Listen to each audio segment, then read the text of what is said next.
so excited to see this huge audience out here today. In fact, it is overwhelming in the best way possible. So thank you for taking time out of your day to be here. My name is Jenny Napier. I'm the Executive Director for GWATA. I'm going to set up today's event for us, and then we're going to get to the exciting parts.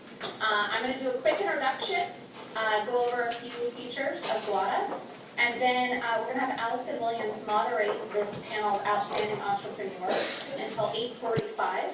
At 8:45, we'll have about 15 minutes to have audience questions. So think about your questions during this event. And then at 9 o'clock, we're going to wrap up prompt to get you back to the office or back home or the rest of your day. But we do have this space from 9 to 9:30. So if you have questions for the panelists or want to continue networking, we invite you to stay and enjoy that next half an hour. We have 5 outstanding entrepreneurs here today who represent a wide range of businesses, have unique backgrounds, and are continuing to build on their success by giving back to our community, such as participating in this event today. It's a big task to go up in front of over 115 people and share your story. So before we get started, let's give these incredible entrepreneurs a round of applause.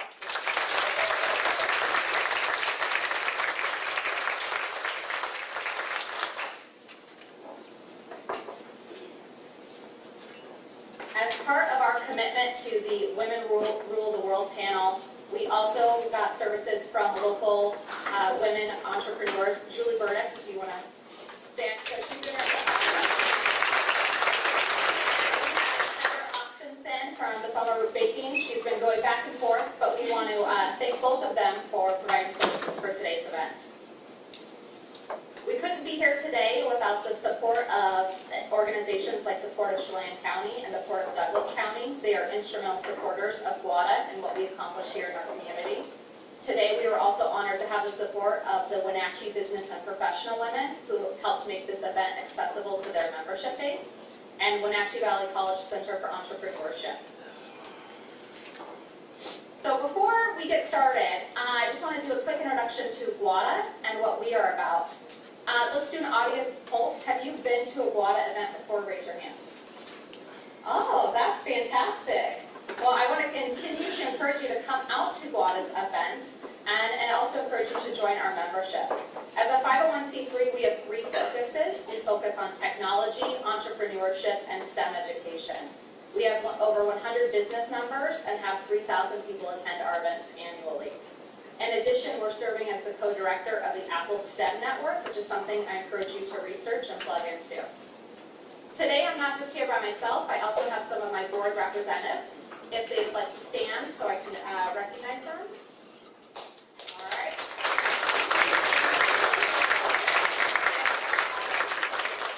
These 3 individuals will be available after the event to talk about opportunities with joining the GWATA membership and also about our upcoming events. So on the tables today, you'll see a flyer for our summer social. If there's one thing GWATA wants to be known for, it's connecting people and having fantastic events. And August 3rd, which is a Wednesday, is going to be no exception. We are up at Omi Gardens from 5:30 to 8. I encourage you to come attend this event, network, and connect. We have wine from Jones of Washington. We have Eat and movie playing live music. It's going to be a really fun social and celebration. We also host a monthly Talk Tech and Happy Hour. Our next one is going to be September 1st. That's a Thursday. We meet the first Thursday of the month. This is a free event for anyone in the community to come out to. If you're a GWATA member, you get free beer, so another incentive for joining our fantastic membership base. And the Tech Talk and Happy Hour, tongue-tied there, is about networking and having informal discussions around technology. So you do not have to be a tech professional, although a lot of tech professionals really do enjoy this event. So those are 2 of our upcoming events I encourage you to check out.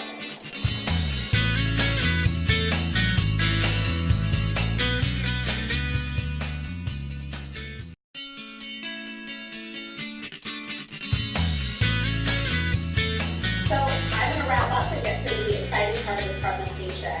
I would like to thank and introduce Allison Williams. She's with the City of Wenatchee. She's the Executive Services Director. She's in an industry that's often dominated by men and really supportive of what we're doing today, what we're trying to accomplish. So thank you, Allison, and I'll let you take it from here. Thank you.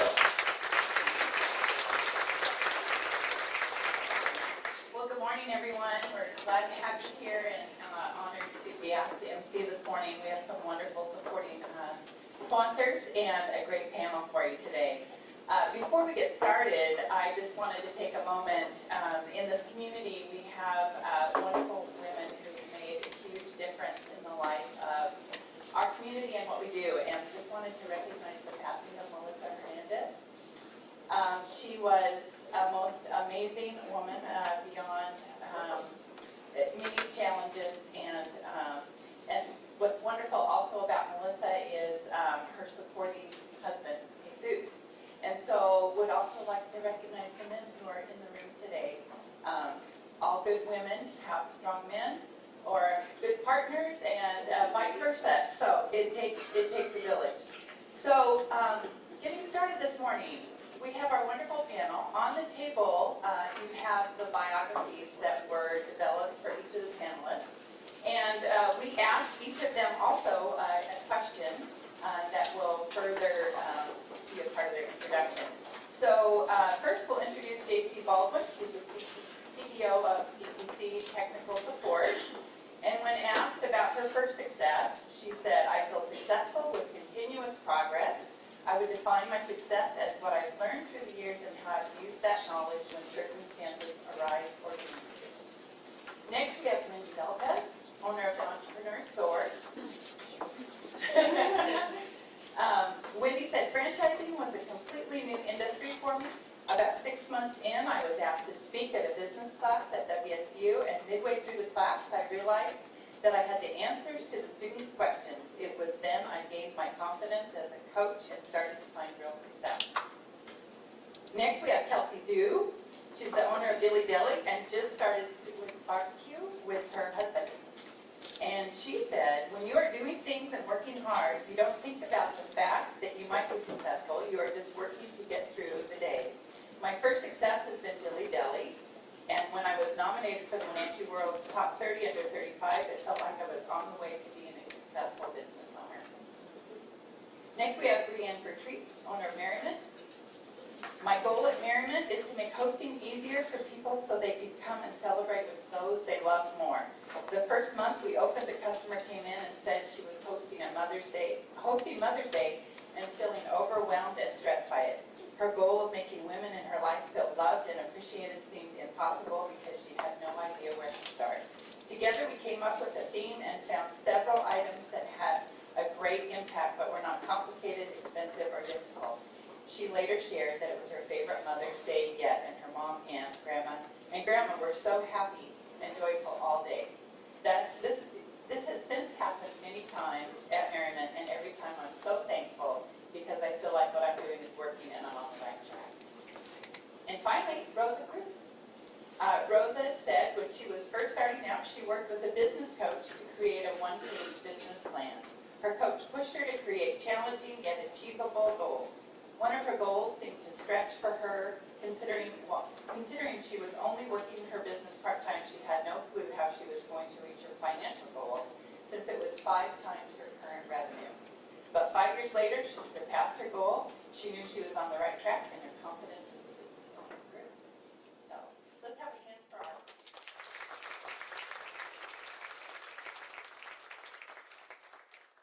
So to get started on the panel, why do you do business in North Central Washington, and why did you pick this area? Who'd like to start? Brianne, I would like to start. I sort of feel like North Central Washington picked me in some ways. I was born here, raised here, and when I left after school, I thought I would never return, except to visit.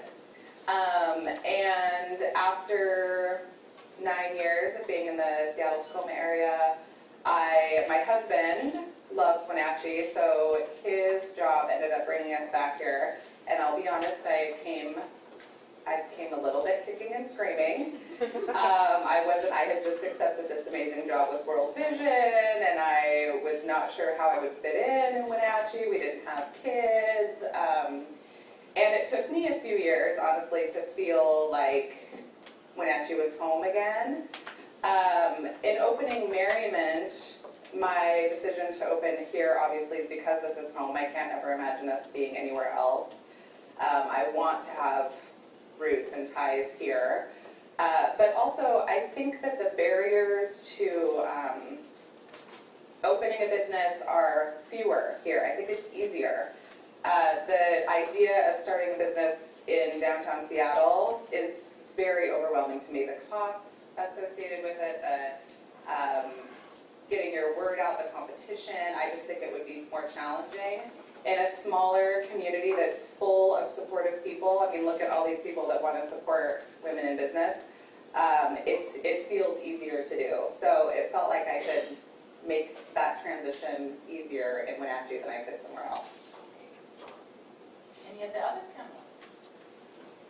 I could say, I came here, my family and I had moved around quite a bit for my prior career, and we moved here about 5 years ago and just fell in love with the area. And when I started to think about making the jump to business ownership, there wasn't anywhere else I wanted to live. And with great resources here that really helped me determine what direction I wanted to go and make it possible to do it from here. And Jim Fletcher will laugh back there, but he was very concerned about my business concept when I first decided to do this. But I knew that I could do what I do from here and work with people all over the United States, which is what I do. But what's been great is how many people I'm working with here in the Valley and what a needed resource, my company can be. So it's been an absolutely great place. I get beautiful views from my home office window and great resources in our community like GWATA, BPW, SBDC, all of the economic development entities that we have in our community that can pull facts and figures for me. It's been great. So it's a great place to do business. Wonderful. And hey, I'm sorry, and mine's similar to Brianne's, where I grew up in Lake Chelan, and so after I moved away, after graduating college, and I moved away over to the Seattle area, and I was gone for about 6 years, and it was time to come back home and settle down. I actually, with my husband, made the choice to go back to Chelan. That's where I have a huge family support who helped me launch my business with referrals from friends and family, and actually now realizing now, Chelan's actually a perfect location for me. A lot of my clients who are from the Wenatchee and Brewster area prefer face-to-face contact, so Chelan's a great middle point for me. So in interest of time, we're going to move to the question. Not all of our panelists will answer each question, but we'll start with the next one, Kelsey. So are there challenges you faced along the way that you want to share with us, barriers, and how did you overcome those barriers? There were a few barriers just from the fact that when I started in Dilly Deli, I was 24 and a female, and the timing, it was about 2008, and we were kind of in the middle of a financial crisis just anyway. A lot of people thought that I wouldn't succeed because how can you start a business in this economy? A lot of people would just come and ask me, so you and your husband started this? And it was kind of interesting to me that they always would assume that there was a man behind it. For me, I also was taken advantage of slightly by another company that saw a young person who was female and kind of just took advantage of my business itself. Thankfully, they're no longer around, but don't have to worry about people like that. And it was just kind of hard to trust people. They would just, kind of see you as a starting point for themselves as well. But other than that, I got through that 1 year at least, and so took off after that. It's been great. Any of the other panelists? Not barriers. Getting started. Rosa. For me, a challenge, I would say, not so much a barrier, but a challenge has been setting up boundaries, especially working from home. Especially at the beginning, you're always wanting to get the next client, and you're working evenings and weekends at all hours of the day and taking any client who comes to you. And I think over time I've just had to establish boundaries to create some of the balance. setting office hours and respecting those, even though sometimes it's tempting to try to answer the phone or emails at all hours of the day, but part of that is just establishing boundaries. Brianne? Yeah, I think for me, I come from a really supportive family. I have a wonderfully supportive husband, and I have a very great entrepreneurial circle that I gain a lot of support from. So for me, most of my challenges have been my own barriers, things that I set up: fear, concern about stuff, worry, lack of self-confidence or doubt, things like that. Those have been my biggest barriers, and so working through those things to make sure that I'm not letting those things stop me, because why should they? So it's a like personal expansion and self-development, being an entrepreneur every day.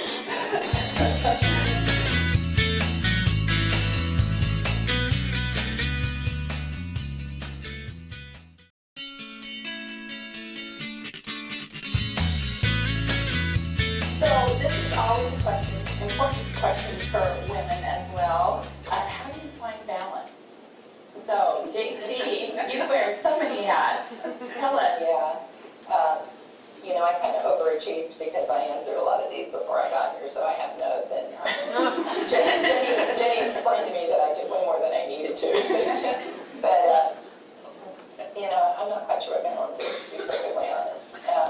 And I don't think I struggle with it. I just find the more diverse I keep myself, the more opportunities I allow myself to take advantage of, the more community involvement I have. That's my balance, and I'm very lucky to be able to work and live in this community. And so anytime we have an opportunity, either through GTC or me personally, to give back, that's how I find my balance.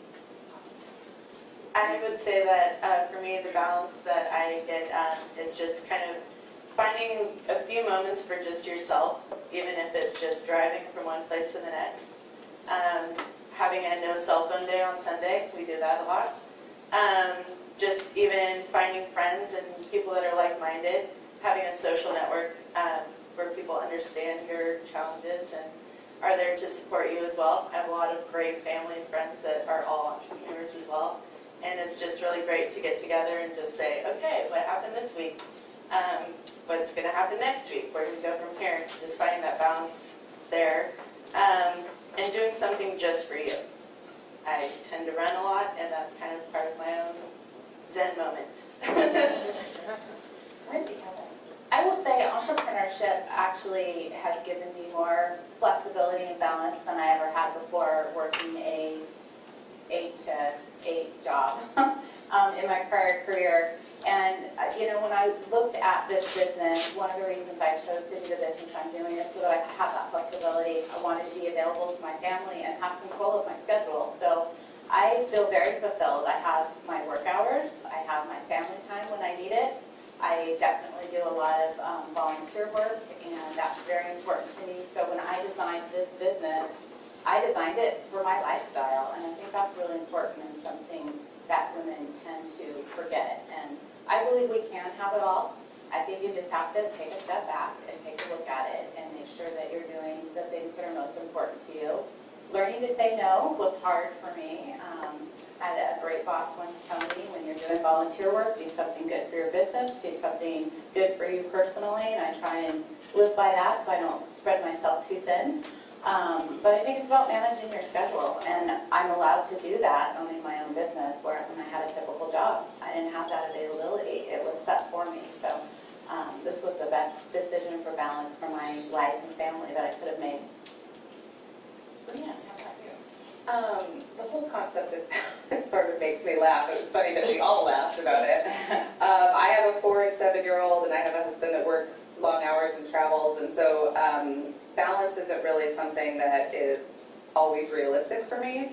I'm a very planned and organized person, but I can't always plan and organize everything into submission in the way that I like.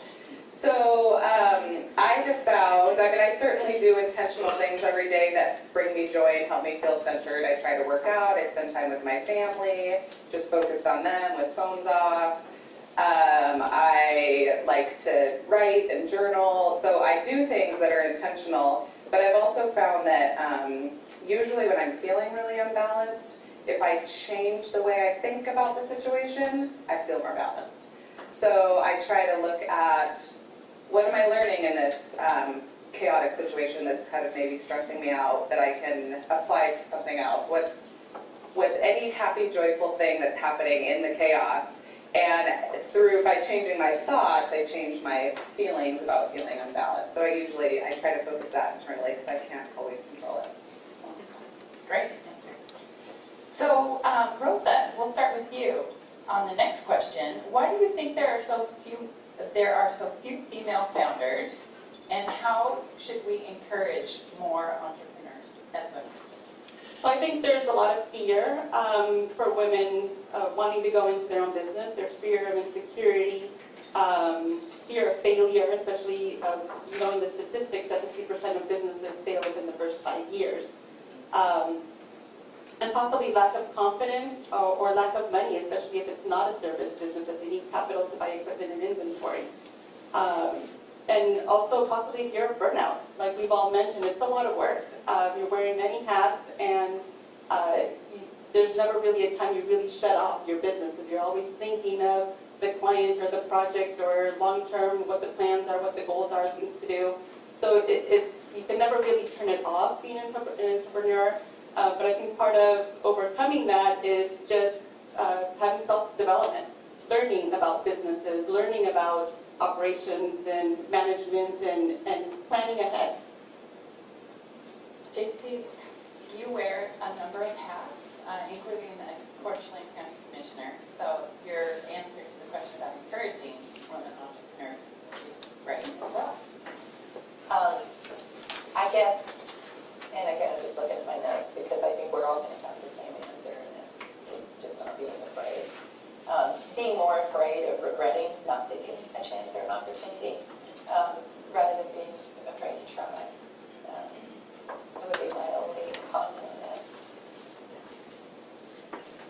I work with a lot of women and going into business, and that is the number one thing, is that fear. They feel like they're taking a risk for their family. But what I like to talk with women about is when they think about how many things they do, they run their family, they usually have a job, they're doing nonprofit work, they're getting their kids all around. They are very well suited for being business owners and being entrepreneurs. And in the franchising industry, more and more women are coming forward and doing absolutely wonderful in segments that were typically just for men, handyman businesses and things like that, where as the role of the owner, not necessarily the one doing the work in the business, but working on the business, they're breaking records and doing absolute wonderful jobs and reaching the top of these companies. So I think we need to encourage more women. JC is right. It's that, that fear of failure instead of that fear of what if I could do it and how successful could I be, and we've got to help women break through that fear factor. I was actually kind of thinking about that question, why aren't there more women founders of companies or businesses? And I couldn't really think of an answer that made sense. I started doing a little bit of research, and it was pretty interesting to me to see how many women have ideas and plans and how few of them get funding, especially from venture capitalists or from any way to receive money to start your business. And for me, I just think that if you have an idea and a passion, then you should really go for it. And no matter what you do, money can always be found. Like, that's something that my dad always told me. And I thought it was a little crazy, but if you have an idea and you want to go for it, there's somebody out there who's going to go for it too. And just because you get turned down once doesn't mean you'll get turned down again. Just keep going for it, and you'll do well. It's wonderful. Kelsey's comments remind me, how many of you have seen the movie Joy? And that is such a great example. I saw it right before this panel, and I thought, what a great example of the many things that women have to balance, and she pushed through to succeed. So that's a great example.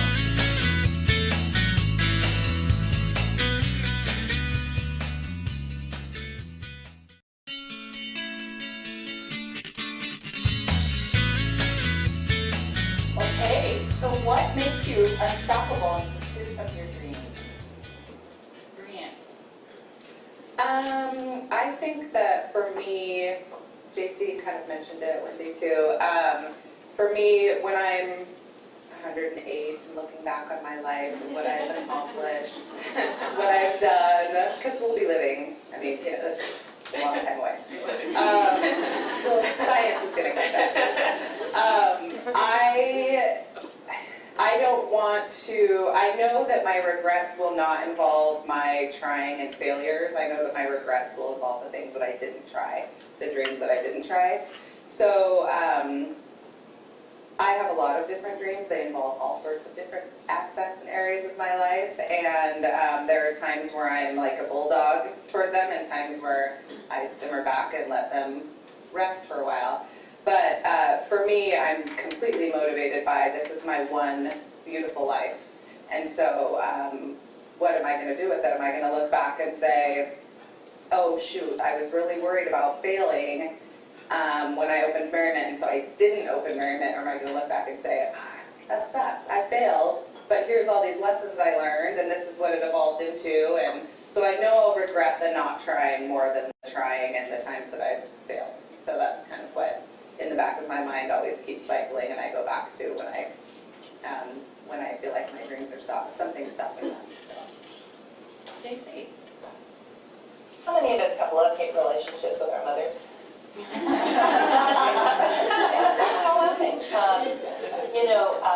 My mom's British and was in the Women's Royal Navy, so you can imagine I had a little bit of a military upbringing, but she drove us. She told us we could do and be anything we wanted to be, my sister and I, and so we've always lived with that. I know that that's not politically correct these days, and you're not supposed to set your children up for that kind of failure, but why not? Why not set them up to fail? Why not set yourself up to fail every once in a while? Try everything. Go for it. And we raised our son, my husband and I raised our son that way, and I'm really proud of the things that he's doing and accomplishing in his young life. Well, young life, if he's their age. But,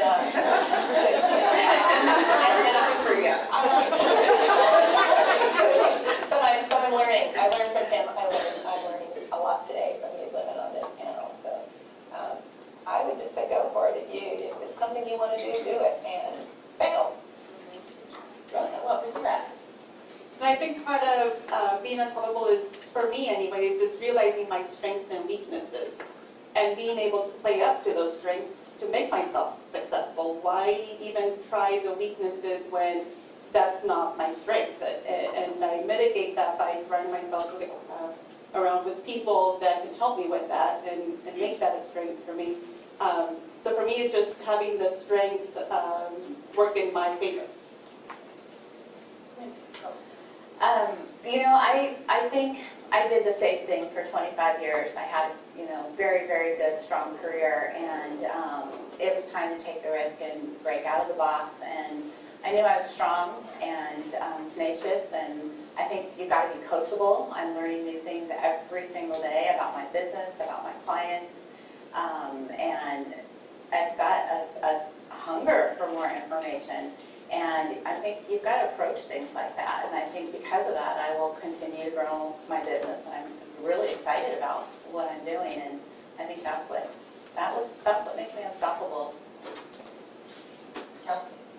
I guess what makes me unstoppable a little bit is when I started everything, I was kind of going through a time in my life where there were a lot of things that felt like failures. I had been divorced at a young age, just a lot of things that just kind of made me feel like I wasn't quite good enough.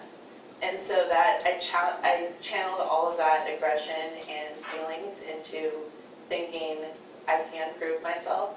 Here I am. I'm going to stand up for everything that I want. I'm not going to let anyone stand in my way. And I kind of just really went for it, and I think that's what makes me unstoppable. It's still that drive to want to prove to everybody that I can do it. Last question, but we'll have plenty more. We have plenty more for the audience, so I hope you're thinking of things you want to ask this fabulous panel. What do you envision for your company in the future? So let's start with Wendy. When I joined the Entrepreneur Source and bought my franchise, I really was looking toward the future.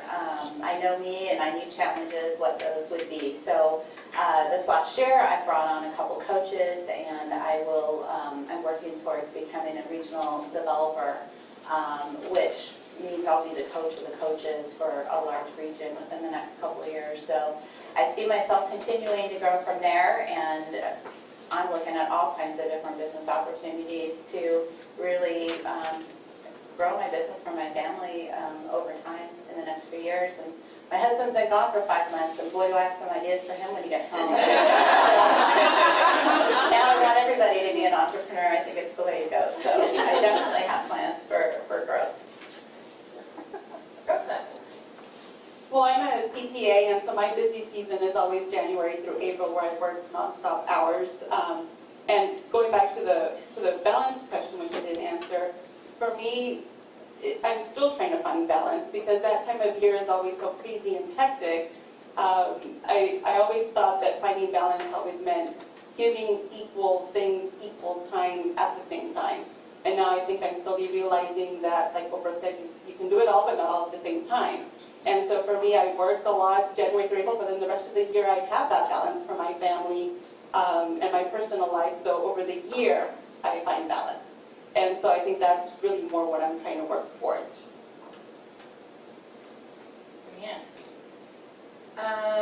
So where will Merriment be? I certainly have big plans for Merriment, and I have cash flow projections and business plans and all those things for long-term growth. And but right now, we're only a little over 2 years old, and so I still feel like just a newborn in the whole process. So I'm really focused on building a very strong foundation with what we currently have, making sure we have systems and processes and the right people in place so that as the opportunities for larger growth come up, we're ready. In the next year, specifically, a couple years, my goal is to keep expanding our event planning services and pushing out towards more corporate event planning. We do a lot of private event planning in Wenatchee, but more corporate stuff. And then our website, we launched our site, and I feel like that's an area that we can obviously tap into other markets that aren't physically available to us here. So I'm really focused on those two things for the next couple of years, and then making sure that we're in a good spot to be able to rebound and bounce up when the opportunities come. Well, it's a hard one to answer right now because we've, since this time last year, we've doubled in size, both in revenue and in employees. So we have over 30 folks now working for us, and we have, I think it was 13 this time last year, I guess. So we're struggling a little bit with some growing pains, not in how we do business or the quality of the service that we provide, but in the quality of life for the folks that work for us, because they're working a lot harder, and we really focus on anything as the company improves. We try and continue to give back to our employees and our staff, because frankly, I wouldn't be here if it weren't for them. They do all the work. As you saw, I couldn't even turn my mic on, and I have a technology.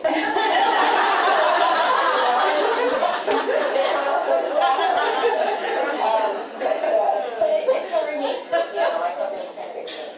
And ultimately, we all carry each other. I do have, at some point, an exit plan in place, but not for the company, just for me. But we'll see if that happens. One thing, when you own your own business, you're there. Yeah. There is no end date, is there? There's no expiration date, not if you're doing it right.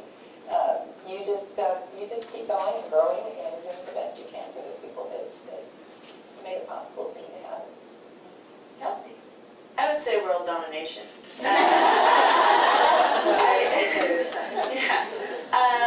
Right now, I'm kind of the same sort of thing, JC. We just opened another restaurant.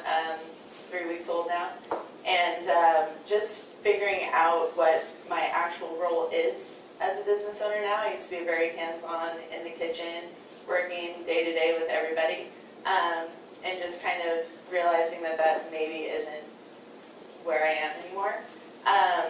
And seeing where we're headed, I think we're headed in a really great path, and encouraging my employees and people that work with me to kind of succeed as well in what they're doing, and helping them and being more of a mentor, and seeing where we could head. I mean, I feel like the options are endless. You can go anywhere from where we are right now. And I'm really excited to see what that means, but I also know that at some point I'm going to be on a beach in Mexico. That's the end goal.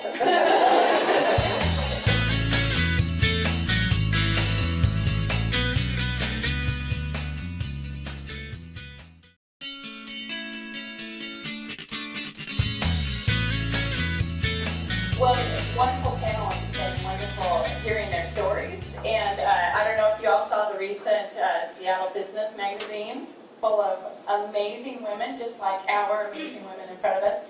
And an interesting statistic, last year there were nearly 9.5 million women-owned firms in the United States, 36% of all businesses in the country, and they generated $1.5 trillion in revenues and employed 8 million people, according to the report.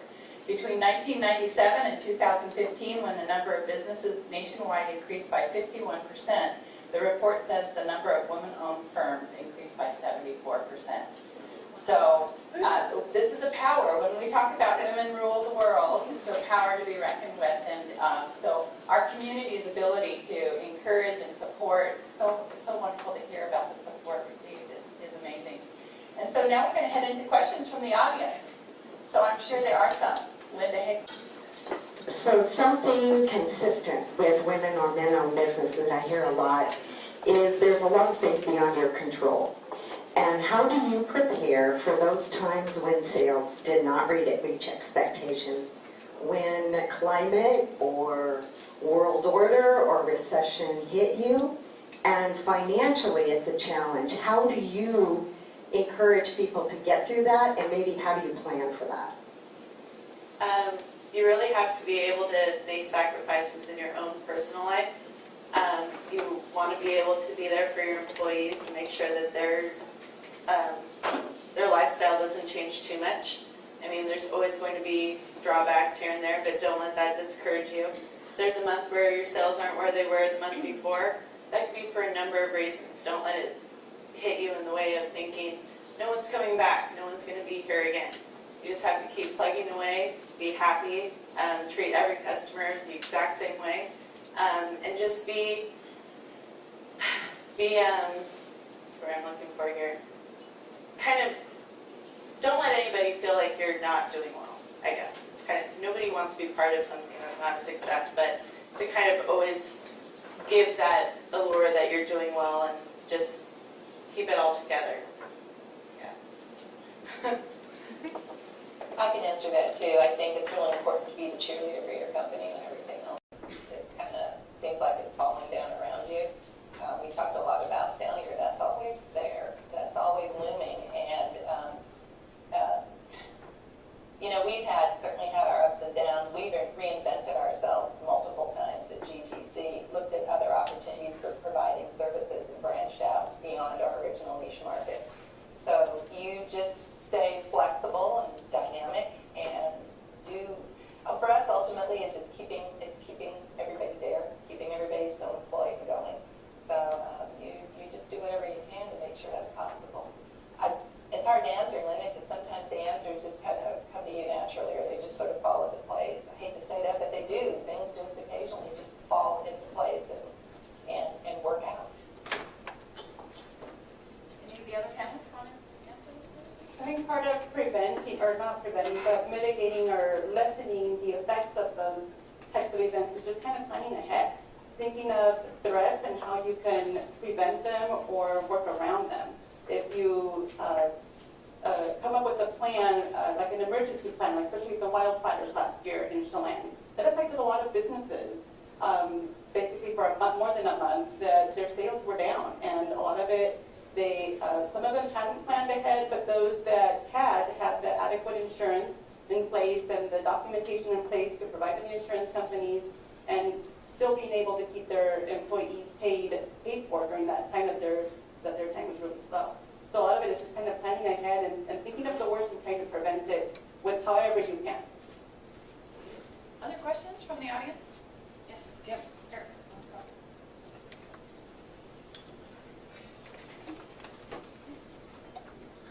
Helen Walker would like to know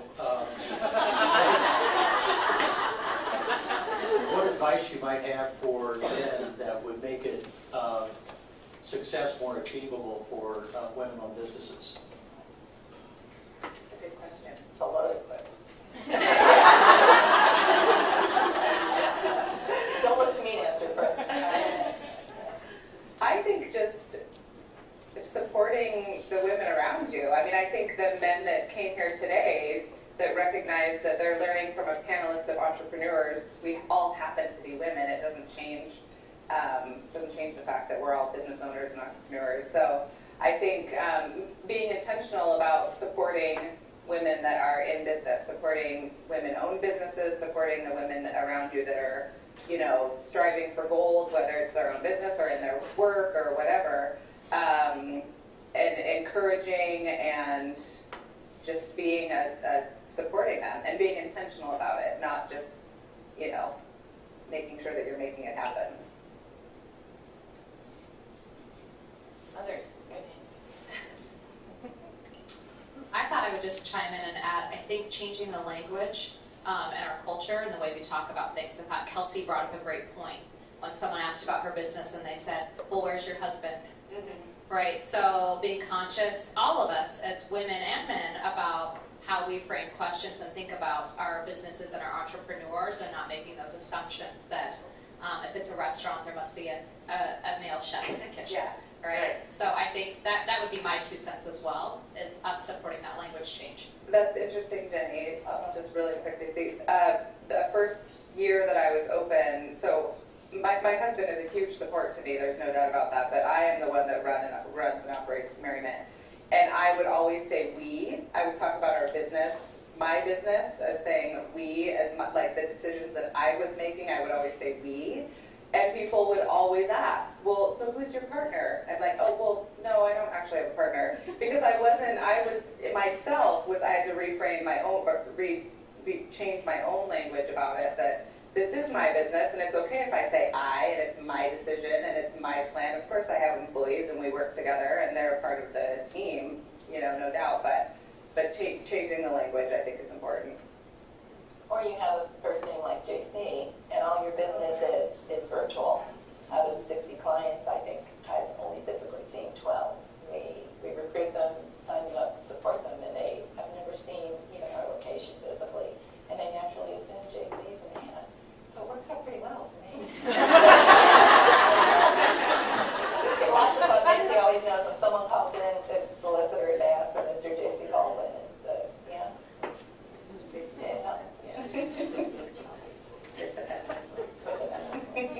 Other questions?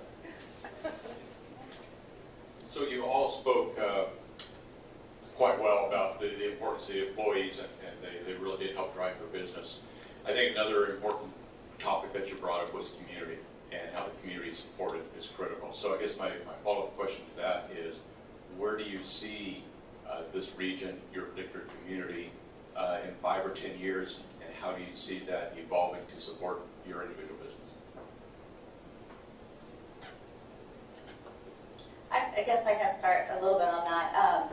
I knew when I got into this business I wasn't going to open up a zillion franchises in the Wenatchee Valley. We're not large enough, but I do see that we're growing, and the resources we have here, when I have a franchise and an owner that are interested, you know, they Google Wenatchee and it doesn't show very much, but I'm able to call Ron at the Port of Douglas or Steve King in Wenatchee and say, this is what they're looking for, and I'm trying to get them to come to this community. And these guys can pull me all kinds of information to help us draw those businesses here. So I think as our population grows, and that we're going to be able to draw more of those businesses here and hopefully bring more jobs to the valley. And between those entities and Jim at the SBDC, we have just a great, tremendous community that pulls together to get this information. Stacy, who's not here today, from the Center for Entrepreneurship, when I first met with her and told her what I was doing, she got me plugged into things I didn't even know were available here. And I've got great resources. And what it's done for me and my company is have other coaches in other regions call me and say, what are those connections you're making? How are you able to get that information? So our area has made a bigger impact on the entrepreneur source nationwide because of the connections I've been able to make here. So I think that's going to grow and help. And I'm very excited to have some franchises opening up in the relatively close future here. I think that a lot of our community is very quick to support a local business as well. And I think those of us that are in local business are supporting other local businesses as well. And keeping some of that money kind of in our own area really helps promote more people to open up businesses, do that, attract more people, like Wendy was saying, and more people to move here. So by starting more things, it just is like an ongoing train. Just more cars keep adding on. It kind of makes it a great place for people to want to move to also. We have exciting things all over the place now. Lots changed. In my situation, 95% of my clientele is the Latino community. And so I've grown with my clientele. At the beginning, it was just individual tax returns that I was preparing for my clients, and my clients have assimilated and are growing, and they're developing more complex businesses, and I'm doing corporate tax returns. And so my clientele has matured, and as they become more assimilated, I've had to grow with them as well. Other questions from the audience?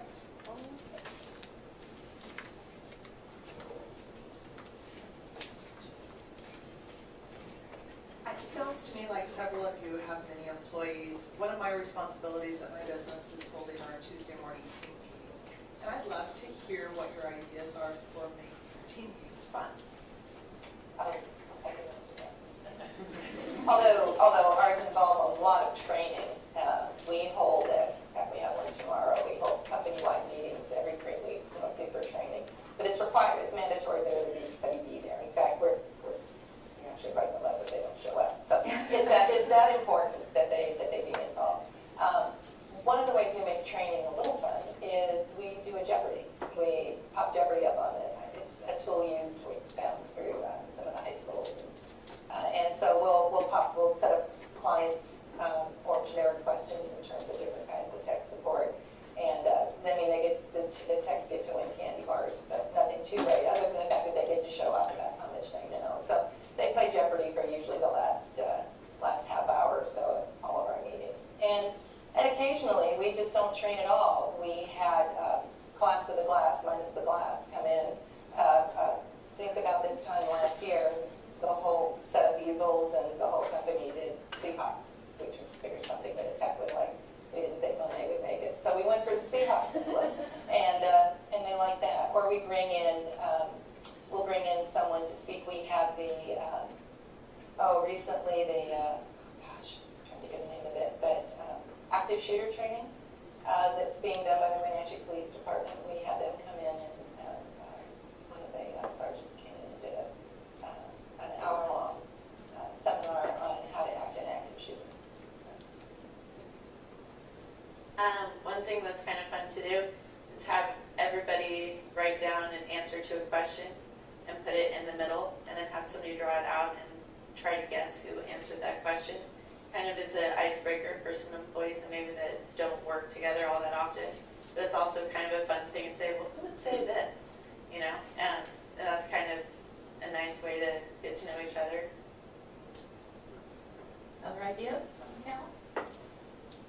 Another question? I think for me, I have a couple coaches and a caller that I work with. It's all about being positive and helping build them up and making sure they have the training that they need and that I'm available when they have questions. I think it's really, really important. We get together on a pretty regular basis, mostly by phone, although my coaches are here in Wenatchee, so we do meet pretty regular. And, you know, it's all about sharing and training and building each other up. I think that's really, really important.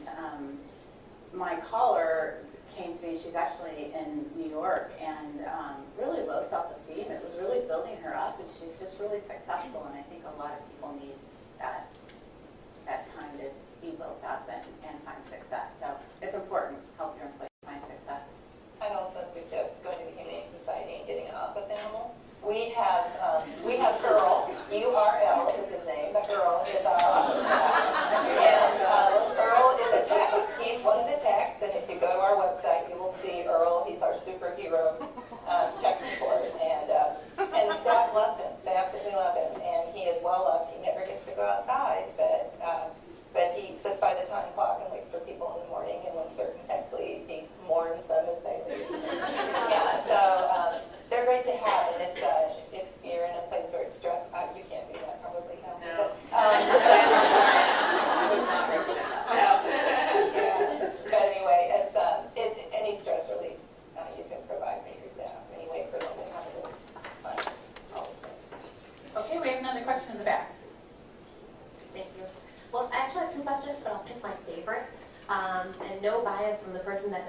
coaching. What was the best fiscal investment that you made either for yourself as a professional business person or a business organization?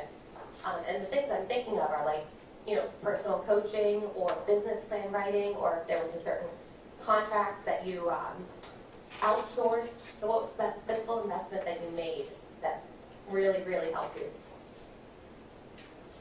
I can start. It was no investment at all. It was talking with Jim Fletcher at the SBDC. His services are free. I'm plugging you, Jim, but it's a fabulous way to start. If you have an idea for a business, go see Jim. He may not tell you what you want to hear, but he'll tell you whether it's realistic or maybe how to get there. And I use him periodically, 19 years in business, and I still periodically use him to help evaluate or value my business for me. And it's good to check in. And again, it's a free service. I also spoke with Jim. I think most of us on the panel have. And so I do probably one of my best investments is definitely my own personal education. I do a lot of reading. I will pay for online training, different things like that.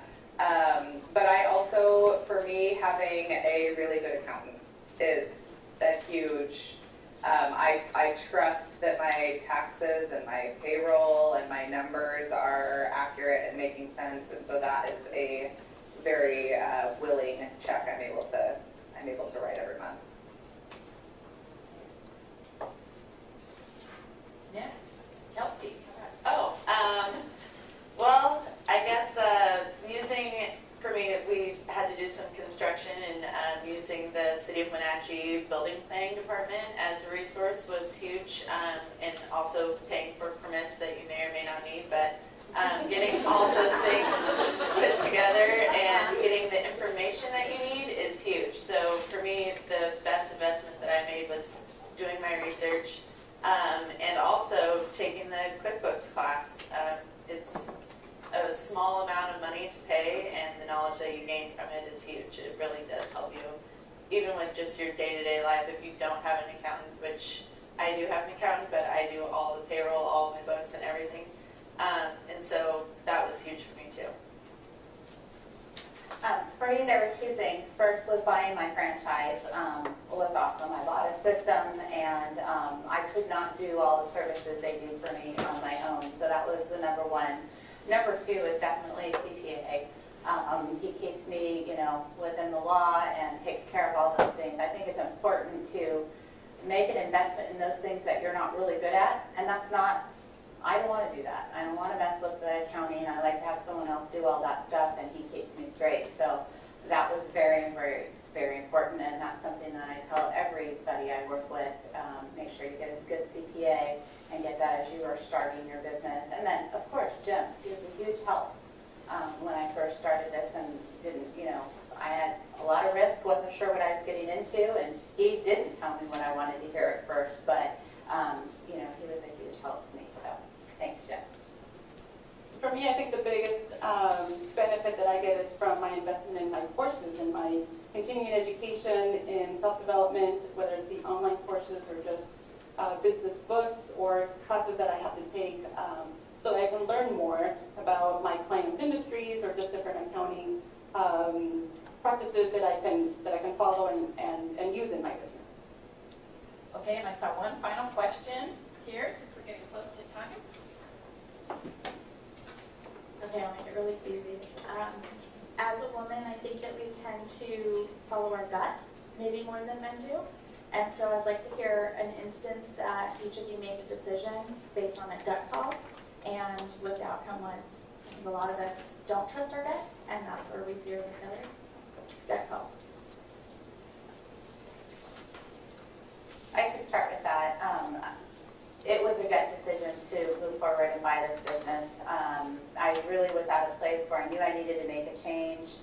I felt like I had done good research, and it was overnight. I said, yes, I'm doing it, and I jumped right in with both feet. And it was the best decision I ever made. In 2 years, I was named Coach of the Year for our whole nation, and it was just a great thing. So it worked out terrific. So you're right. I do think women go a lot more with their gut at some point, which can hold them back. or really propel them forward. So for me, it propelled me forward. I feel like I make a lot of gut decisions every day. I mean, I think I have learned to trust my gut, though I feel pretty confident in my gut. And if I'm like divided about a decision or what direction to go, I usually don't move forward until my gut tells me what to do. I mean, I can research stuff, and I love research, and I do that, but if I'm kind of at a crossroads and I'm not sure, I wait until I feel like I have a strong gut reaction to it, and then I will move that forward. So it doesn't always work, but I can't really think of a time where it hasn't, anything that would be significant. So I usually, I trust my intuition on things, especially in the business, because I know it in and out, and I believe in it, so. And for me, I guess when I have a gut reaction to something or instinctively make a decision, or intuitively make a decision, it's more of an intuition to me. It's kind of like a warning flag or a flag period that I should be paying attention to the situation, and it gives me an internal opportunity to think, okay, if it goes this way, this is great, and then I kind of set up plan B and sometimes get all the way down to plan D, just in case my gut